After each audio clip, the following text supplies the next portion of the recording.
This podcast is brought to you by Infinite Resources, a local staffing agency connecting diverse job candidates in central Iowa companies. Amplified.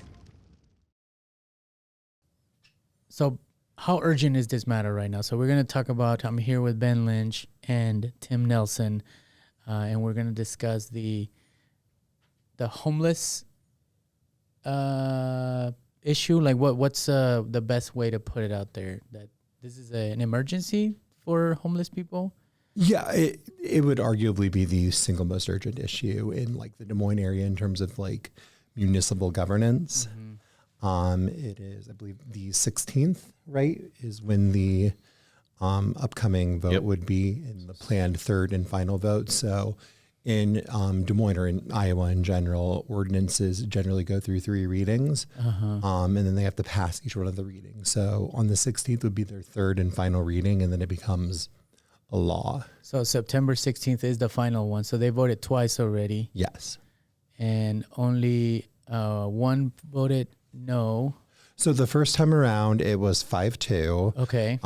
So what they had actually tried to do was you can speed up the readings and waive them if you're able to get a 6 out of 7 vote. Mm-hmm.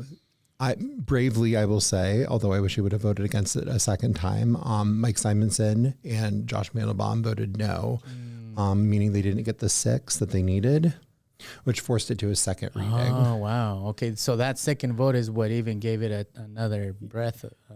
Yeah. So initially it was announced on a Thursday for a vote on a Monday. Mm-hmm. And it would have been a vote at 7:30 in the morning on a Monday, and it would have removed a lot of public comment. So thankfully, we didn't get that 6-0 vote, and it gave us extra time. So the third reading was supposed to be on August 14th, and it got pushed back to September 16th. Mm-hmm. That really gave us 2 months. I think the more time that we have to flesh this out, do more investigation, talk with folks, and push back, I think that's a really good thing.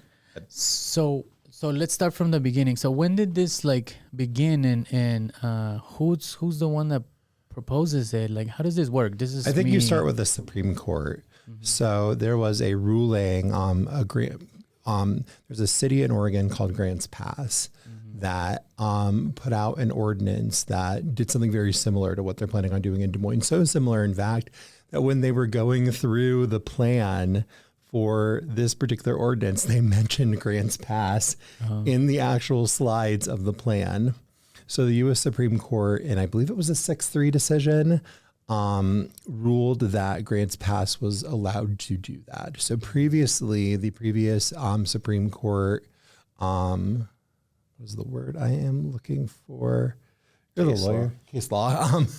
Previous precedent was that you can't criminalize basic behaviors like that. So if there's no shelter for a person to stay in and they stay outside, you can't criminalize that. Okay. Like, for example, a basic human function like sleeping, for example. Yeah. Precisely. So this changed that precedent and opened up the opportunity for municipalities across the country to potentially criminalize homelessness. And then among this first round was Des Moines, who is modeling their ordinance after that Grants Pass ordinance. So the Grants Pass decision came through on June 28th, and the city council in Des Moines announced it about 2 weeks later on July 18th. But who is there somebody responsible to put it in Chris the city Coleman of Des Moines? is the main primary mover behind this. Mm-hmm. He is the representative in Ward 1. Mm-hmm. He's my representative. Mine He's as well. City councilman Yes. for Board 1, and he's the one that's pushing this. Yes. Okay. So him and the city manager. Mm-hmm. So he has been the one to talk about it publicly, and the city manager was the one who requested the emergency vote to waive the other readings.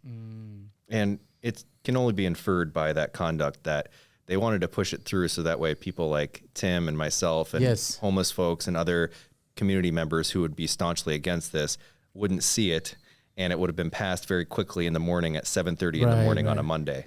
And that's kind of a strategy sometimes, right? From like city councils, that they do things like they do some votings in a very odd, weird times of the day. So then the intent is to do it as surreptitiously as possible. The intent is to avoid community comment.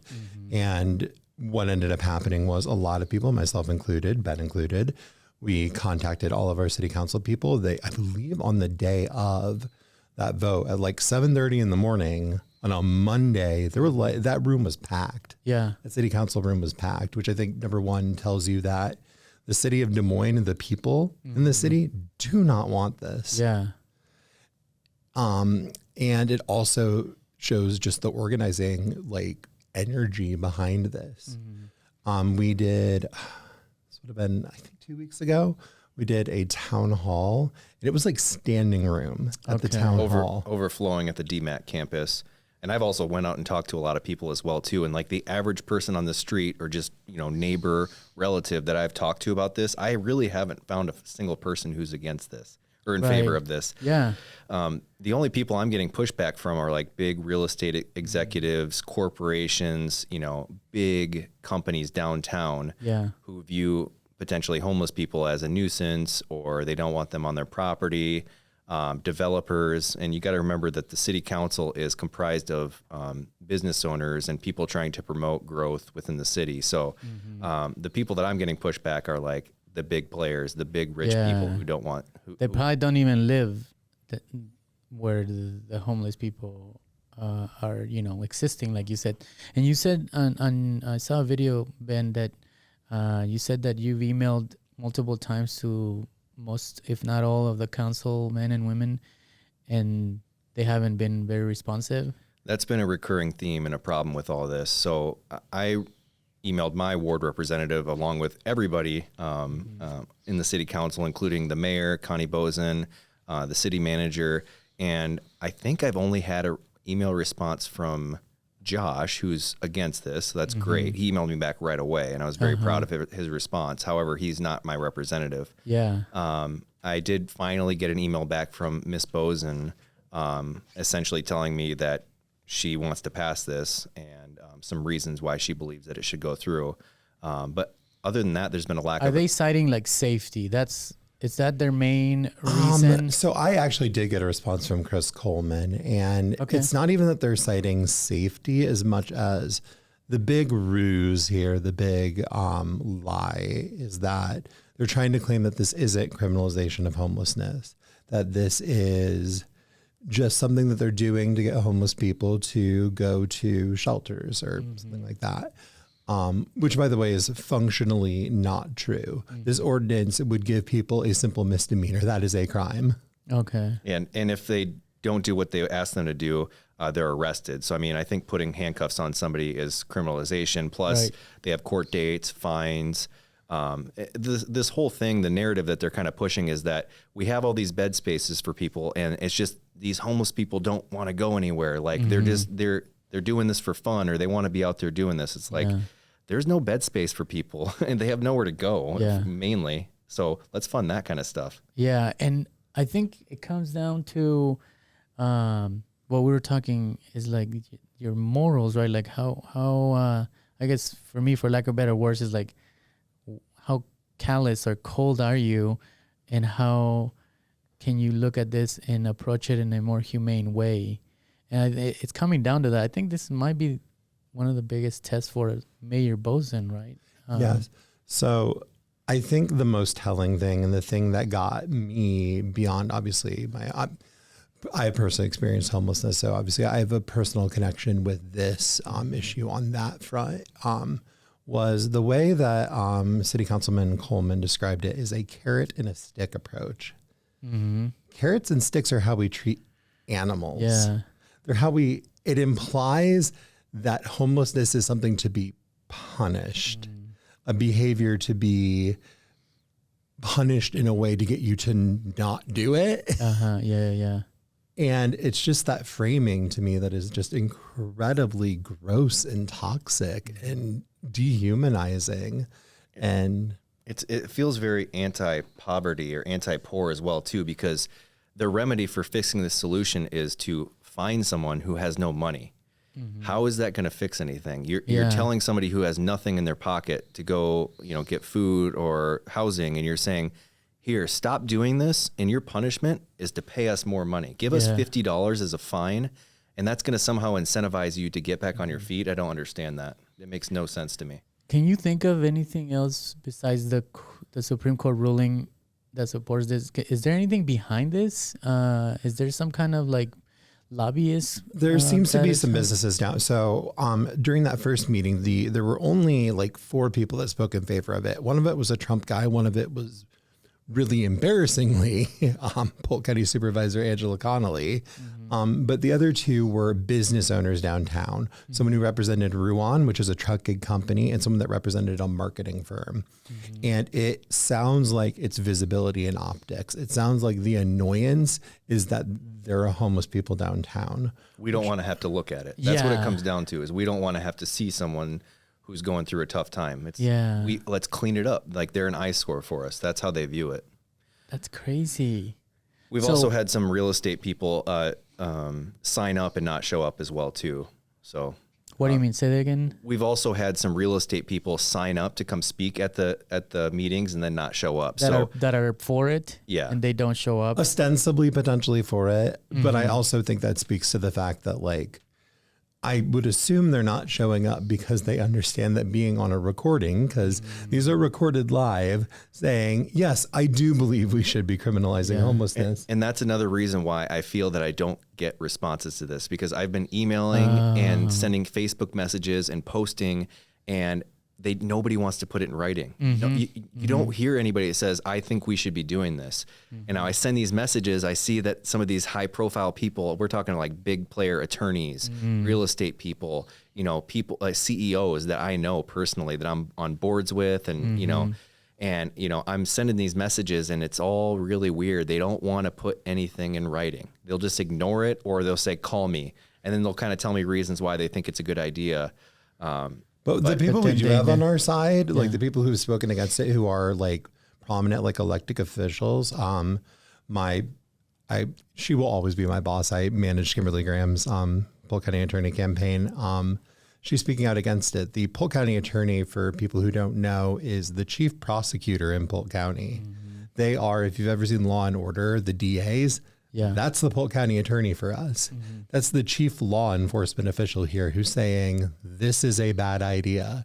This is not going to help the problem. What is the police department saying? Would she speak? She wouldn't speak for the police department, but also of note is that she wouldn't be the one prosecuting this as well too. So she is kind of a third party, but she prosecutes the largest amount of cases out of anybody in the whole state. So Polk County has the most population. This would actually be prosecuted by the city. So she necessarily isn't handling it, but she did say it's a bad idea. I would just want to put that on the record. I was going to say, yeah. And I think also her concern would be that any form of like lower level criminalization leads to potential future criminalization. So she might not see them for this, but if they get into the system, she might see them further down along when things have gotten even more desperate than they are now. And one thing that I told the city council when I went and spoke is I said, you're going to go get this arrest. They're going to bond out. They're going to get on the DART bus and come right back downtown or where their camp was. And then generally homeless people, for the most part, don't have cell phones or free access to information, talking to attorneys. So they get this arrest. They have a future court date in 30 days or 60 days or whatever. The likelihood of them being able to secure an attorney or get a court-appointed attorney or stay in touch with an attorney or know when their next court date is very unlikely. I feel like they're going to be missing court dates and probably ending up with more warrants, placing them in the lap of Kimberly Graham, hopefully, to prosecute it for other cases, unfortunately. And this affects, so these corporations or people that are for it, we're saying it's optics, right? But it does also affect all homeless people and that are camping out of sight too, right? So it's not just optics, right? Like these are people where they have found a way to live and camp somewhere out of sight, but that would also affect them, right? It's not just so in the that's city. what the ordinance would be, that you are not allowed to camp on public property, and that to do so, they would basically come up to you and they would say move. if you were to say, no, I'm not leaving here, I have nowhere to go. Is Yeah. probably, where do you go? Yeah. they would be able to arrest you. And they would take you to the Polk County Jail. And seemingly from that first meeting, they would release you, and then you would take a dart bus and go back. It does. If it sounds like it doesn't make sense, it's because it doesn't. It's one big loop. It's going to kick somebody when they're down. It's criminalization. And they would rack up. So currently, originally the fine was 120. It's now been moved down to 50. To be fair, it could be 1 cent. These people don't have money. The fine itself is irrelevant. Any amount of money is too much. And they also offered community service. So what they're going to do is, like, if you get a traffic ticket and you want to go speak out against it, defend yourself against it, you go to like a magistrate, you go to like a city court. They would have that for homeless people or people with the camping ordinance. Like, they're hiring an administrative court judge whose sole job is basically going to be to listen to these homeless people defend themselves, assuming they're able to get to this place, assuming they're able to make that date. And I also think it's so gross that they kind of wear it as a badge of pride. They say, well, if they can't afford the fine, wait, this isn't criminalization because we're going to offer community service. So let's think this through. Somebody who has no money and is sleeping in a tent or under a bridge gets a fine, and we're going to make them go out and pick up trash. Like, where is that going to fix this problem? We're going to make someone go pick up garbage to Talk clean up about the city? optics. Do we want to be the city where people come here for a concert and they look out and there's someone picking up trash along the side of the road and we say, yeah, that's our local homeless population? Yeah. It's not okay. It's gross. And, it's, as you mentioned on your video, it's, mental illness. There's some substance issues, and lack of affordable housing. And so this is the toughest. This is the bottom of the barrel for people, right? So how does it make it? There's another element to this that probably for me is the starkest thing and the thing I want the most answers to and the thing I have not gotten answers to, which is, so in Iowa, minors are liable for simple misdemeanors. Like, you can give a minor a traffic ticket. And I have not gotten a clear answer as to whether or not minors would be liable under this system. I can tell you what the answer to that probably is if you're not getting an answer. Yeah. The answer is probably yes. So yes. So does that mean that a 16-year-old kid who's sleeping outside, and of course if a cop comes up to a 16-year-old kid, the kid's going to be, he's 16, he's poor. He's probably going to be a little bit bullish. Are they going to be arresting a 16-year-old? And this is the question I have. So if I go down to the farmer's market and it's a beautiful day out and I rest my head up against a tree and take a nap for 30 minutes and a cop, you know what I mean? Like, where do we draw the line? It's going to be discriminatory in the way that it's carried out too. I mean, they're going to be targeting people of low socioeconomics, minorities, people who are they going to approach people who look disheveled? Like, how is this going to work in application? I feel like it's not okay. They're not going to come up to me, if I'm dressed nice and up against a tree taking a nap. Like, and we know that people of color and other marginalized groups experience homelessness at a higher rate. So in application, this is going to have disparate impact. So both One Iowa, which is the largest queer lobby in Iowa, and the NAACP have both spoken out against this because it'll target specifically LGBT people because they are much more likely to be homeless, and Black people because they're much more likely to be homeless. So if you have both of those groups against you, you're on the wrong side of an issue. Yeah. I think the thing that I keep coming back to, and I think something you mentioned was Connie Boesen, and something I wonder about is, like, what do you want your legacy to be?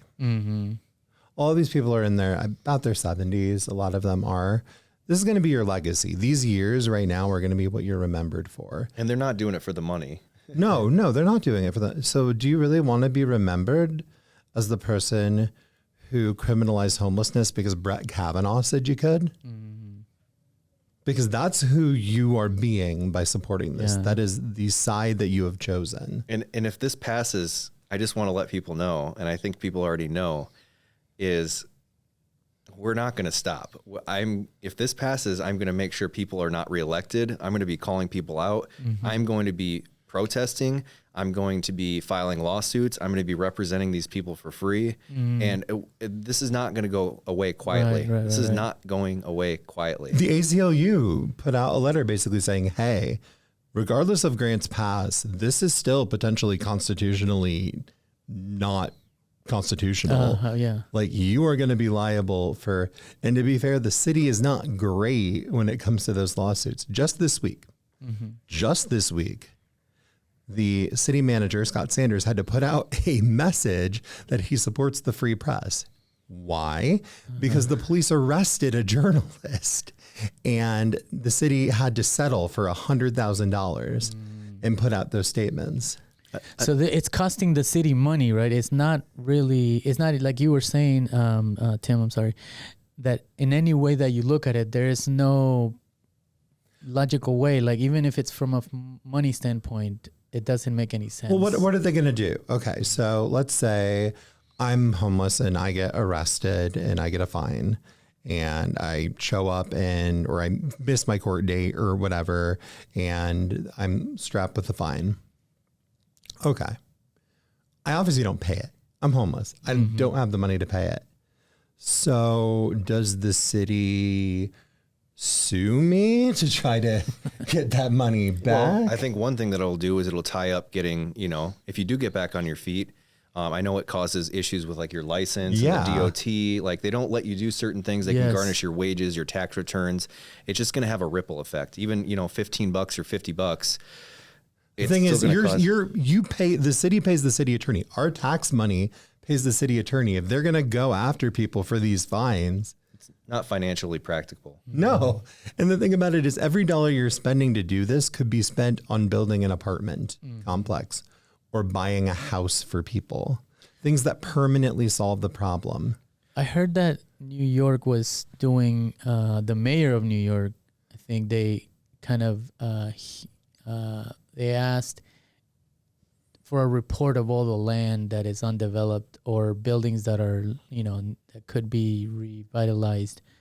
So that's one way that mayor of New York is handling homelessness and housing issues.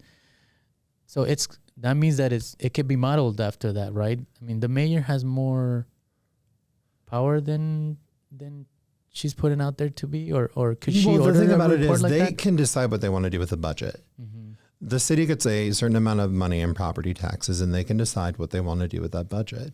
During I want to say it was the second meeting, Josh Mandelbaum asked, could we create apartment vouchers?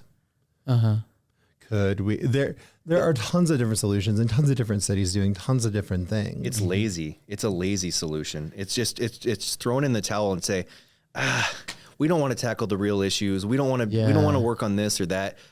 Let's just round them up and arrest them. Like, that's so much easier. We'll just use the cops. We'll get them off the streets. And, when they come back, we'll just arrest them again. And that's never a permanent solution.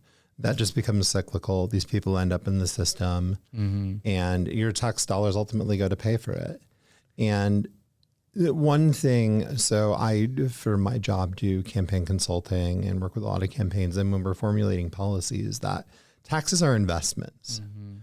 If I spend $100 to arrest you, if I spend $100 to give you an apartment, one of those things is going to end up with you being stable and potentially getting a job and potentially buying a house and potentially paying property taxes that go into the system that then afford other things. And one of them doesn't do that. Right. One thing that we also talked about at the second reading was, this seems a little bit duplicative. So we already have laws in place for public urination, public defecation, public intoxication, fighting. It's not like we're trying to create this lawless society out on the streets. It's just, we already have laws to corral and take care of other issues like, that could be associated with homelessness. However, we just simply don't think that the fact of being homeless in and of itself should be illegal. Should be a criminal or criminalized. Simply the simple fact of sleeping outside in public because you have nowhere else to go should not be a crime. And ultimately, if the city has a problem with seeing homeless, it's your fault. Like, frankly, it is. It's your job as the benefactors of the public, as public representatives, to help solve some of these issues. And if you have an issue with they don't go away. No. They right? get Like worse. this is not gonna go away. This is not gonna fix it. This is not even a Band-Aid, right? It creates more problems because it floods the courts, right? I would agree with you. With people that can't function in the system of things. I'd say it's not even a Band-Aid. It's creating a entirely separate wound that'll bleed out eventually later. And it shouldn't be a political issue either. There should be a moral and humane approach. It just doesn't make sense, especially, I don't mean to bring religion in this because I'm not the most religious person myself. However, I just keep coming back to, what would Jesus do? And some of these city council members are involved with the churches, and some of these politicians, they pride themselves on being very Christian and religious, and Jesus did not arrest and round up poor people. Right. That's not what you do. The weakest of us, right? Like, I mean, I live on 6th Avenue, so I drive past 6th Avenue, past Mercy Hospital. There's a Hope men's shelter. Ministries. Yeah. And, I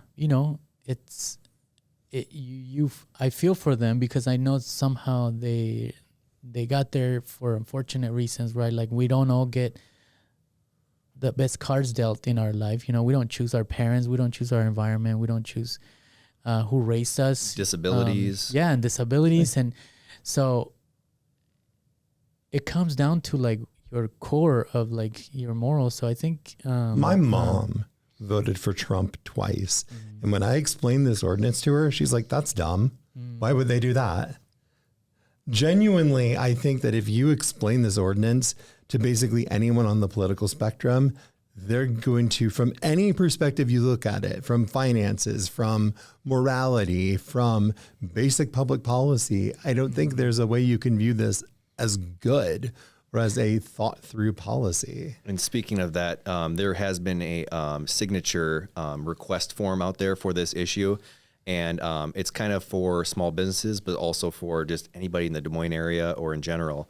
And I think we've gotten over 2,500 signatures. I didn't start that. However, I think it's very telling. And like Tim said, the average person I talk to is not for this. There are multiple churches groups that have spoken out against it.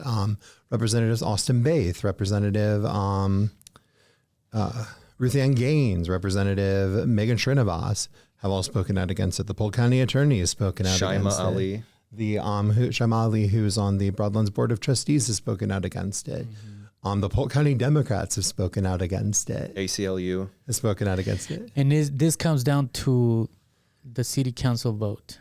Yes. So, this will, barring something else changing, this will be decided on September 16th. We're going to have an answer. So what can be done before then to change their minds? Like email the city council and call them. And also put pressure on the people who supported the city council, sponsored them, or high-ranking political figures in Iowa. So I've reached out to state and local representatives up and down the ladder. So we need to contact everybody to put pressure on this. So they have to vote no, So. And I've heard through third parties, their phones are blowing up. The city council members, they notice this is happening. It might not feel like you're doing a lot when you're calling and emailing, but they see it. Yeah.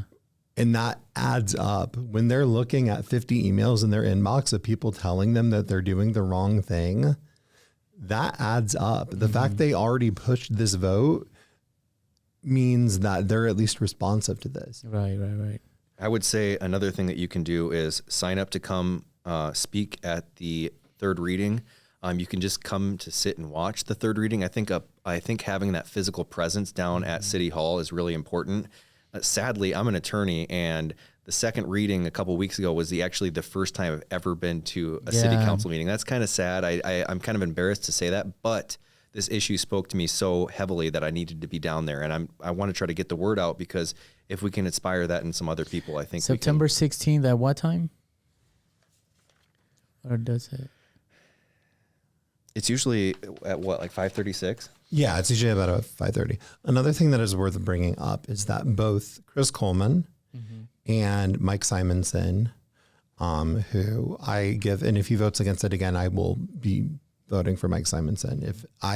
So for me, I'm not a one issue voter, but if you're voting against this ordinance, I'm very willing to go out of my way to support you. You can see where someone's heart's at just with this vote alone. Yeah. This to me is the moral deciding factor for you as an elected official on this, where you stand. So him and Chris Coleman are both up next year. We already, Rob Barron, who ran against Chris Coleman last time, who was a former member of the Des Moines School Board, is running again. I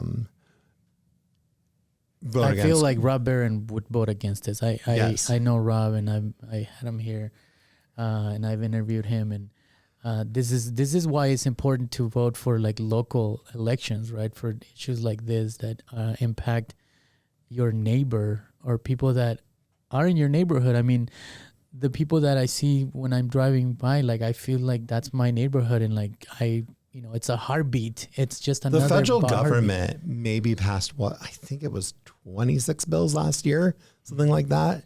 Your local state and local governments are passing 2 to 3 times that. Yeah, I would say this has more relevance and more impact on your daily life than even who is elected as president in November, honestly. Yeah, because it affects immediately in your immediate life, right? Like they have the city council as part of the budget or some of the budget. And it's school. And it's something you have direct control. You can talk to your neighbors about it. You can get people involved on it. These issues definitely really matter. So what is an idealistic version of this? Of like, what is a long-term solution? Or what do you see out there that could be a real long-term solution? One of the things that they're doing is they're doing a study into SIS, which is our shelter system downtown, to find out what some of the issues are, why homeless people aren't staying there. I think that is a good thing. The fact that they are looking into studying that, I would say, is a good thing. I've also heard that they're putting bathrooms downtown. I think that's also a good thing. I think that it's going to be increasing housing supply. It's going to be incentivizing increasing housing supply. It's going to be putting actual money down, like spending money on that issue, spending money on housing, spending money on developing. It's going to be looking at how we're doling out tax incentives. Like if you talked about New York, you talked about property owners. If you are like nationwide, has a bunch of basically empty buildings downtown, looking into, are we still incentivizing them to like, what are we doing in terms of property tax? Like that shouldn't be the case. Yeah. Just last year, there was an article that said that there's a lot of empty office space in downtown, right? Yeah. There's already like some immediate things that so the city has control over what they can spend in terms of property taxes and how they actually incentivize property taxes. They can do tax abatement programs.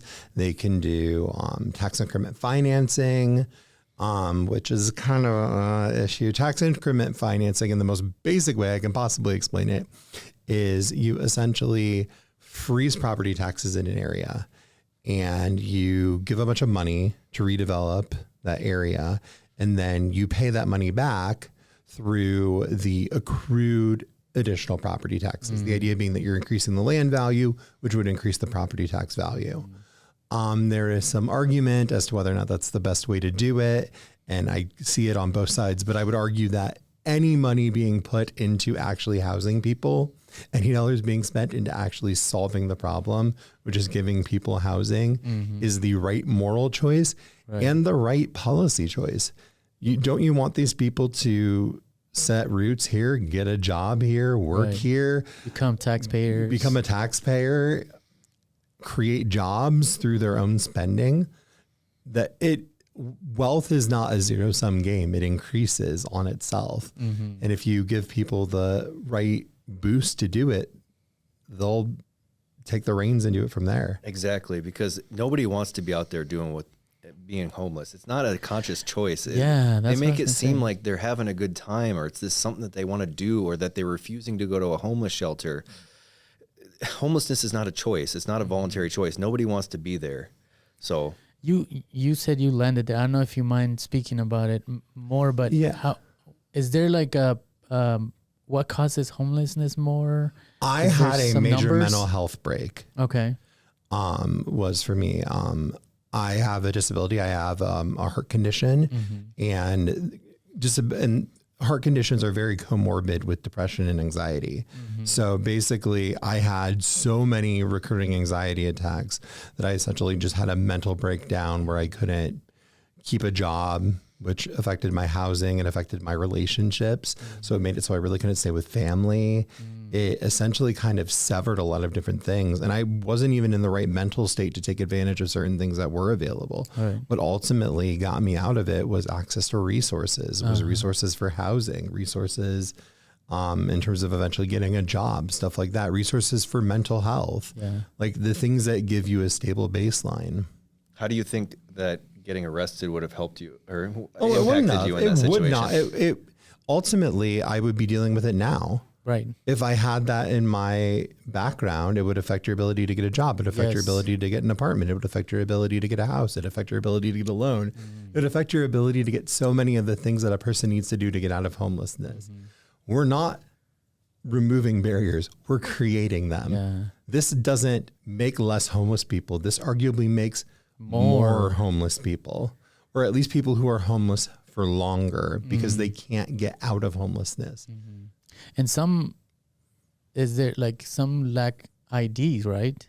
And social security's card and addresses to get a job. So I know that, in the business that we're in, sometimes, we have people that apply, but, because they're just working on a homeless, they don't have a social security card. So then Well, it's just can't even move asking forward. a second question of like, if you're applying for a job, you probably need a phone, right? Where are they going to call you to give you a call back? You need to probably shower, right? Where Wash are your you clothes. going to shower? Where are you going to wash your clothes? Where are you going to eat breakfast before you go to work? How are you going to get there? Another point is Des Moines actually counts how many homeless people are in Des Moines. I think they do it about twice a year. Yeah, that just came out. And the most recent number is about 729. That's a big amount of people. However, I feel like that's a manageable chunk. That's not insurmountable. It's way too many people, but it's like, this is not like a crazy amount of people. Like we can impact that amount of lives. If we can even reduce half of that. We have 200,000 people in Des Moines. That's 1/200th of the population that we're talking about. Yeah, it's That's 0.5%. They're putting something out as if it's this rampant problem, right? And it's just a Are you few telling people me that we complain. can't house 0.5% of the population? That is too much? I genuinely don't believe that. I genuinely do not believe that we as a city and we as a community do not have the creativity and resources to not manage this problem. So, and correct me if I'm wrong. So you're saying that nobody that you talk to is for this. You haven't found many people that are for it. So is it possible that this is really actually just a handful of people that complain and then this thing was put forward? It's for sure people complaining. It's probably businesses downtown. It's the big players. It's the people that fund campaigns. It's the people that throw a lot of money at the city. So the squeaky wheel gets the what am I trying to say? The Squeaky wheel gets the grease. Yes, there you go. Go. But that's how much this gentleman that's pushing for that percentage. What's his name again? Chris Coleman. Chris Coleman. So who's telling him to propose this? I'm guessing he's getting calls from Ruan. I'm guessing he's just getting calls from downtown businesses of people who say, I'm tired of seeing homeless people downtown. It's rich, out of touch people. I'm sorry, I got to say it, man. It's Yeah, rich, out of touch what people. else is it, right? I mean, if it's bothers you to look at them, that's the thing. Is And the that thing what it's about coming it down to? is, this is so indicative of a problem that we're having in Des Moines as a whole, which is short-sighted decision making. I think Ben can speak to this because I know you've been a part of a lot of these. The city pays out hundreds of thousands of dollars of settlements every year due to just policies that they didn't think through. Then something happens, then they There's get a sued, lawsuit. then they Okay. get settled, then they're out the money, which means the taxpayer is out the money. Right now, DART, the busing system, is potentially going to run out of money. And there's a extremely easy solution to that they're refusing to do. And they're going to potentially cut back DART significantly. And that makes people not be able to get it to work. Yep. Which means that they need more public resources, more social which services. means they're going to be more likely to be homeless. They're going to be depending more on the This is safety nets. one in a series of short-sighted policies coming from the city that don't actually solve the root problem, that just create problems down the line. And it just feels insane because in a year from now, if they go through with this, they're going to be giving out $200,000 because they threw a homeless person's stuff away that they shouldn't have. That's another thing we didn't talk about. Essentially, this ordinance, these ordinances, kind of set forth some criteria for how they can take away people's property, where they can store it, how long they get to come retrieve it, and things like that. But what's going to result in this is people are going to get arrested, and the practical solution of what's going to happen is stuff's going to get thrown out. I mean, like your house is going to get thrown out in a dumpster. Yeah. Well, I had Connie Bozen, excuse me. I had Mayor Connie Bozen here, and when she was running for mayor, and she seemed like a nice lady, and she seemed like she's a good human.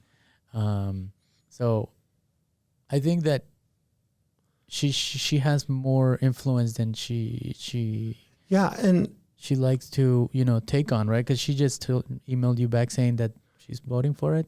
Yeah. And it is okay to be wrong about a thing and change your mind and decide to be on the moral side of things.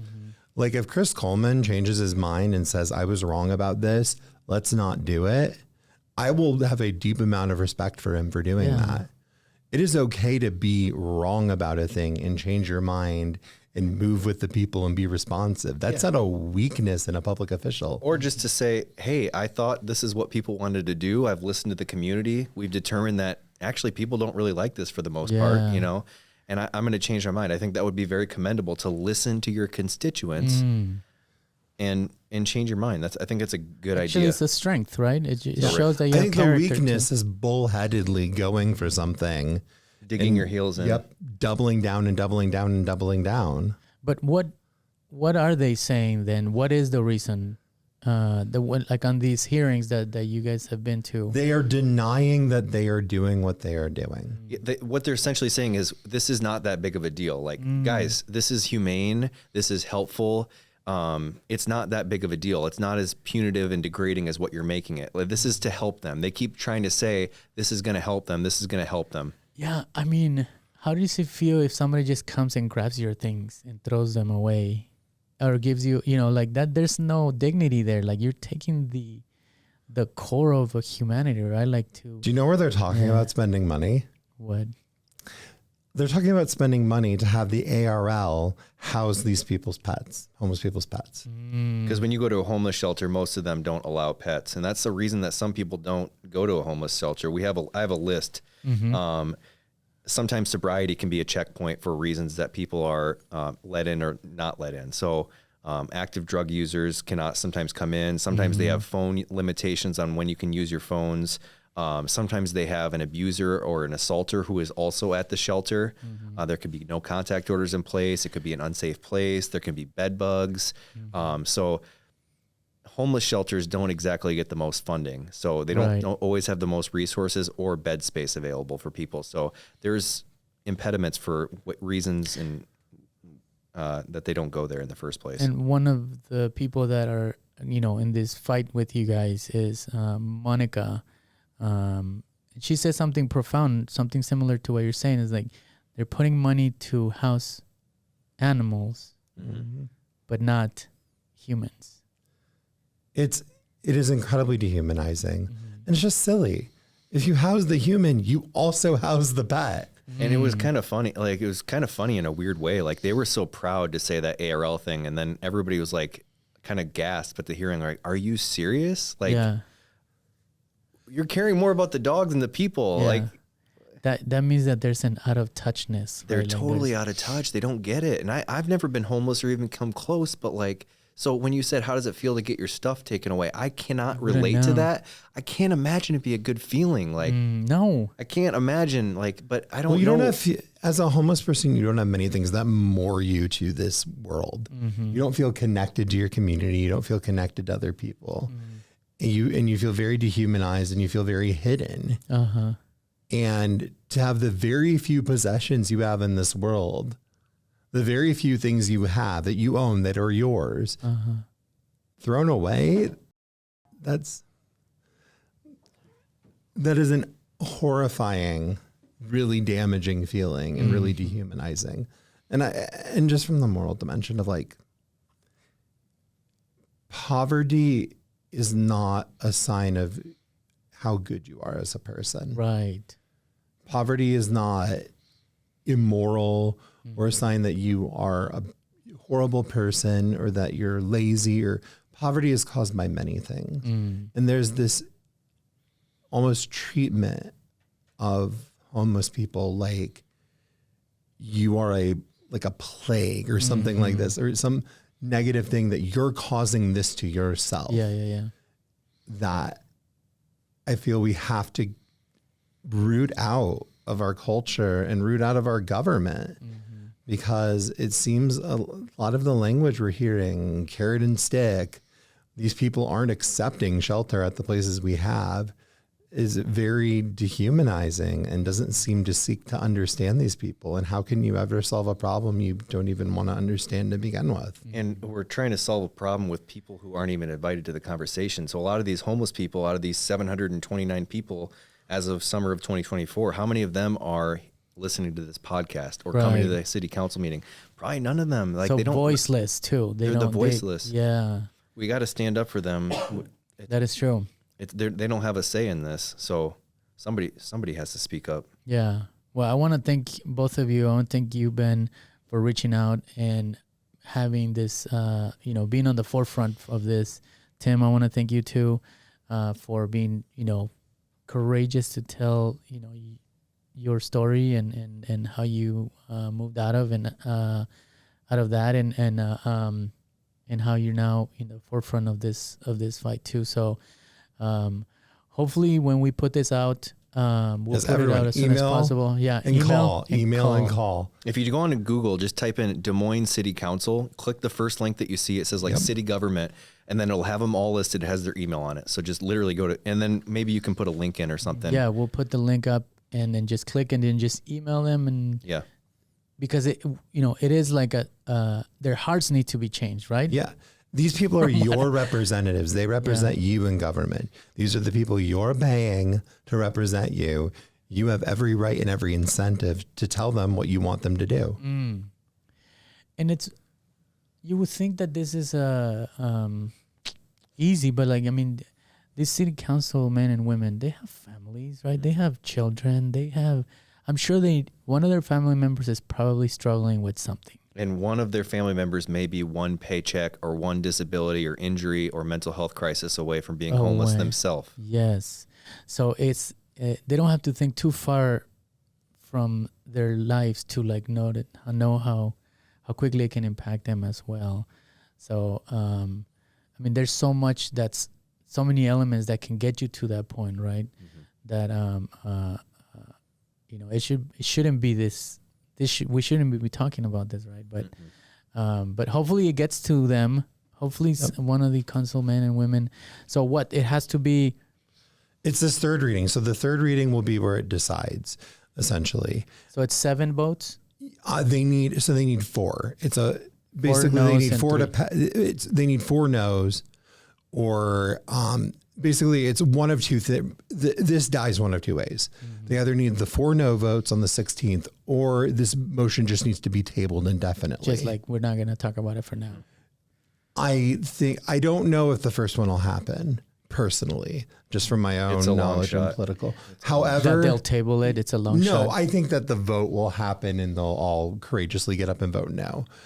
I do see a very likely world, if we keep pushing, where they just kind of table it indefinitely and kind of pretend it didn't happen. Let it fizzle out. Yeah. I'd be fine with it. And like, as much as I wish we had the picture perfect movie moment where they all stood up and changed their minds and all voted no, I'm a realist. If they table it indefinitely, fine. That is at least better than being the city that criminalizes homelessness. Because everybody's watching us and people are going to notice. Yeah. There's going to be news articles about this and we're going to be in the media. It's And going to be there are going to be other cities. Yeah. If you're, by the way, in, I don't know, Cedar Rapids right now, Waterloo right now, Sioux City right now, Davenport right now, watch Des Moines. If it happens here, you're next. And there's a backlash that could happen, right? Like there's possible lawsuits from different. Lawsuits are going to happen. Lawsuits are almost guaranteed. You just simply put, you're going to throw something away that you weren't legally allowed to throw away, and it's going to be a big suit. And an awesome person like Ben, or one of the many awesome attorneys we have, or Gina Messimers, these people who do wonderful work in the city, are going to be like, no, we're not going to stand for that. And they're going to take them to court. And the city's going to have to pay out another 6-figure settlement that could have been spent on housing this person. Yeah. I'm gonna push back, and I'm gonna be very obnoxious with it. I'm gonna fight every single way that we possibly can, because I plan on representing these people for free as well too, like just for the criminal component, just to push back on this. Yeah. Oh yeah. By the way, when these people go to administrative court, you're not given a right to an attorney in administrative court. They'd be representing themselves unless they have someone like Ben who offers to represent them. Huh. So the public has a responsibility too, right? Like the people that live in the city. I think you have to decide the Des Moines you want to live in. Do you want to be a city where you can be proud knowing that you are welcoming to the least among us, that you are welcoming to those who are sick, to those who have poverty issues, to those who have problems, that you're a welcoming, humanizing place? Or do you want to be a place that throws those people out and tries to hide them? And I've had some people that I've contacted. I said, will you please reach out? Like, I know that you don't like this. We're having a conversation. Reach out. And they say, it's not going to do anything. And I say, it could. Yeah. Do your part. Like, just if everybody did their part, this would get thrown out. Yeah. But just inaction and just ignoring it, Chris Coleman or Connie Bozen, they're not going to hear about it. Right. And here's the thing, it's already working. The very fact that we're moving this to September and this hasn't already passed, this isn't already an ordinance, says it's working. So there's plenty of time for it to not become a law. 2 weeks in city politics is a lifetime. We got time. Okay. And that doesn't make it Iowa nice, right? And that's the slogan that this state is so very proud to proclaim it is. Not even Midwest common sense. So thank you again, Tim. Thank you again, Ben.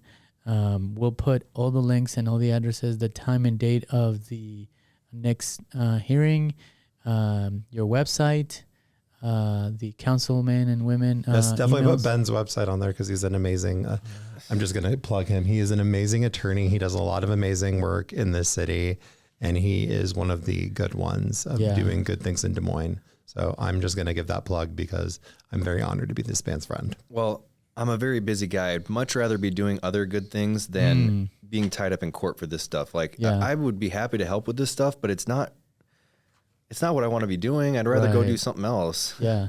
I feel compelled to do it, but you will do it if it comes down to it. If it has to go that way, yeah, I'm going to fight back, but I would prefer helping other people with other things because there's plenty of other issues going on right now. So it's really sad. It really is really messed up. Yeah. Well, thank you again. And we'll post this as soon as we possibly can. If